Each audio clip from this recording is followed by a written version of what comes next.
So here in front of us are the materials we'll need for the soldering, which is our soldering kit, our two sets of pin headers, and the board, which comes in the pink baggie, and a breadboard. The breadboard can be found within our fun kit. Just remove any components that come attached with it. So if we open up our kit, this is what it looks like. I've already opened a few materials. Oh, we'll also need our safety glasses. And make sure there's good ventilation. We're going to be soldering and there's going to be some smoke produced from the rosin, so make sure there's good ventilation so that you're not breathing that in. You can also wear a mask. So we get a nifty little handbook with everything that comes inside, and you can reference that if you want to know all the components that are found within the kit.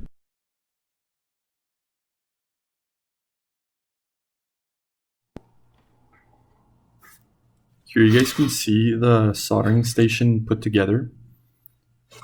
To put this together, if we remove the soldering iron, you get these three pieces in the kit: the holder, a little sponge, and the stand. And the way you put on this holder is using these nuts, I think they're called. I might be wrong.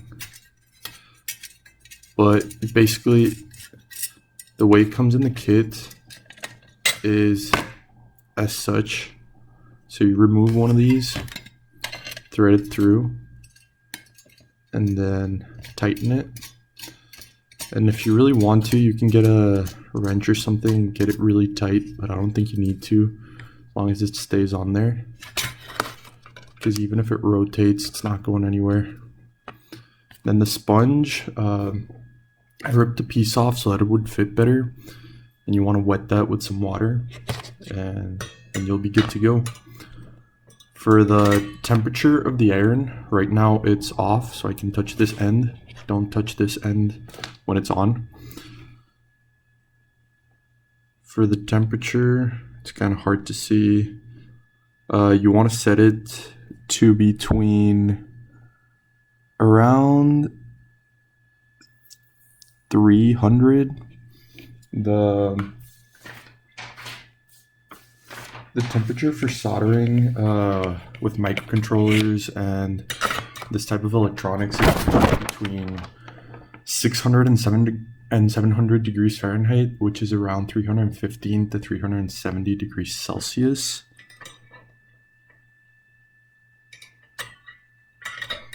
So make sure to adjust it, and it's okay if you start lower. You can always raise the heat if you need to.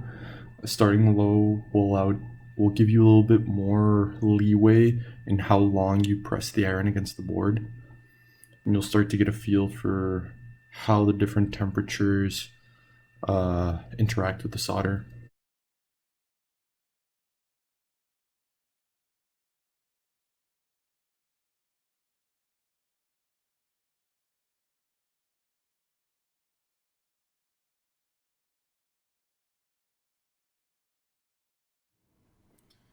Okay guys, I noticed that I messed up. It's not too big a deal, but I just want to make sure you guys don't do the same thing. You guys remember the pins? They look something like this. So they have short parts, plastic, and a long part. In the case of my board, I decided to go long part from the top down.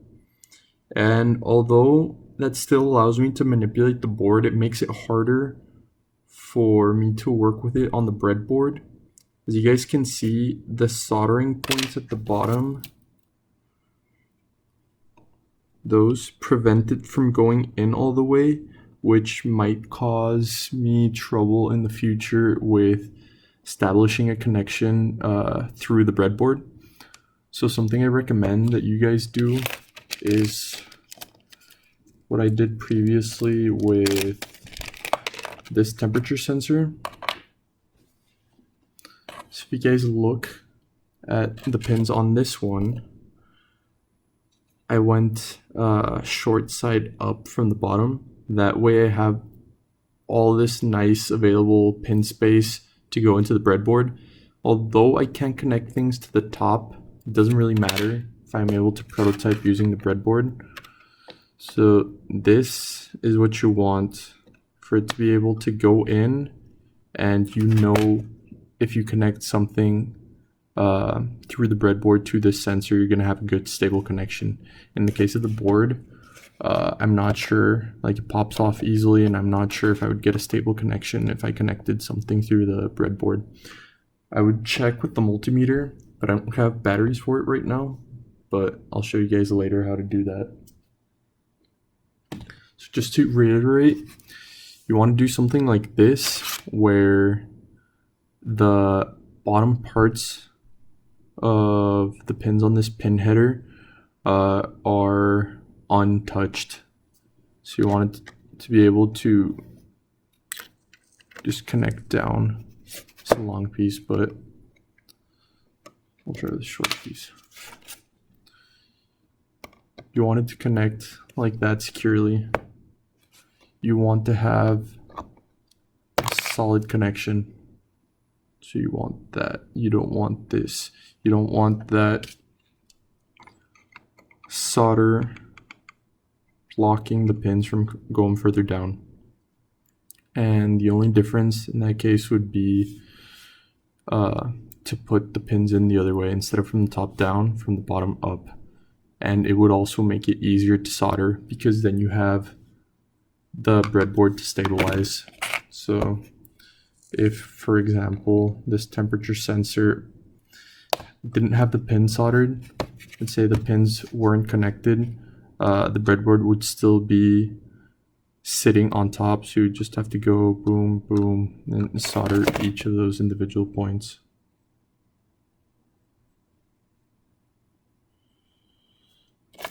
So again, board on the top. You can put the pins in first onto the breadboard and then put your board on top of it. So don't do this, do that.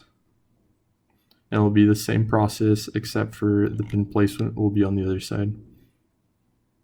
This will still work for me since I have the pins still exposed. It will just be harder to prototype using a breadboard. And for what we are doing, it'll be a lot easier if we have that solid breadboard connection.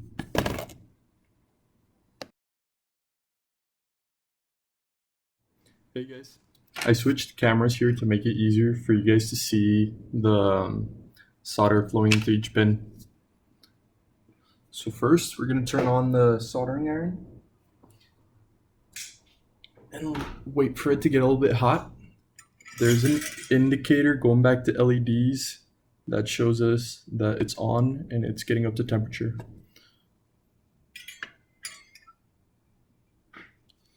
So we'll wait a bit for that. While we're waiting, we're going to prep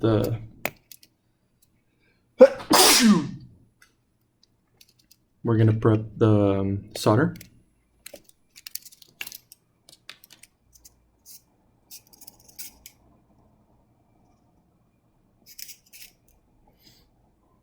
And you can stretch this out to make it more malleable.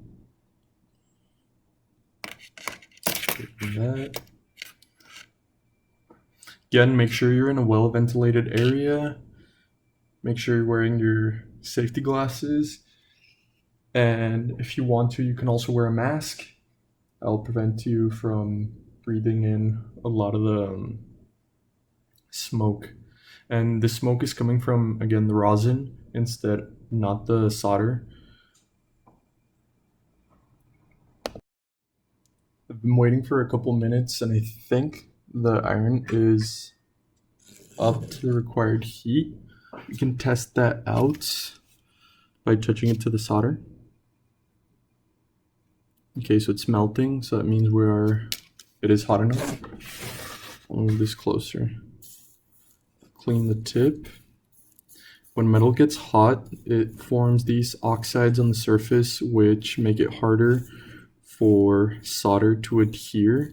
So keeping your tip clean makes this process easier. And the rosin core also helps because the rosin helps eat away at some of these oxides.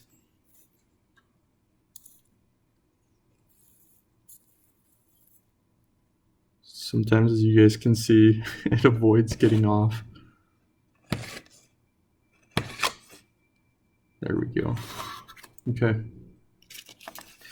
We're gonna start with, bear with me, it's gonna be a little bit weird doing it in front of my laptop. We're gonna start with the middle pins because they're gonna be easier to solder than some of the outer ones, like the ground and battery pins, and I'll let you guys know why in a sec. If we start with one of these middle ones, we want to make sure that we're touching the pad at the bottom and we're touching the solder to the other end. Let me give it a second.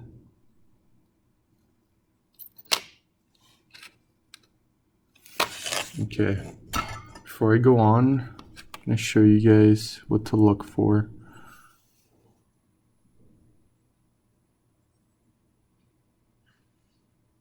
So do you guys see the solder on there on pin 11?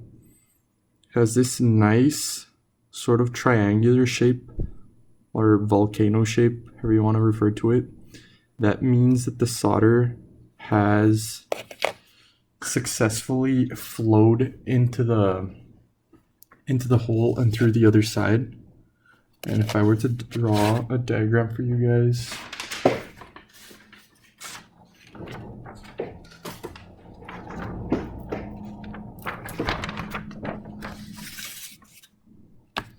this is what we're looking for. So if we have, say, this cross section, this is one hole, one of these pin holes. So has the metal band at the edges, this little golden ring you see. We put our pin through it, and so there's this space. That's the space we want to fill with solder. When the solder flows successfully, it creates this volcano shape and covers that whole area in between. If you see solder that looks something maybe like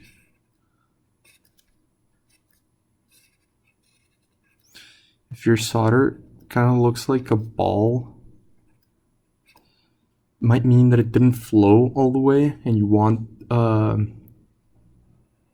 there to be contact between the pin and the plating on all possible sides.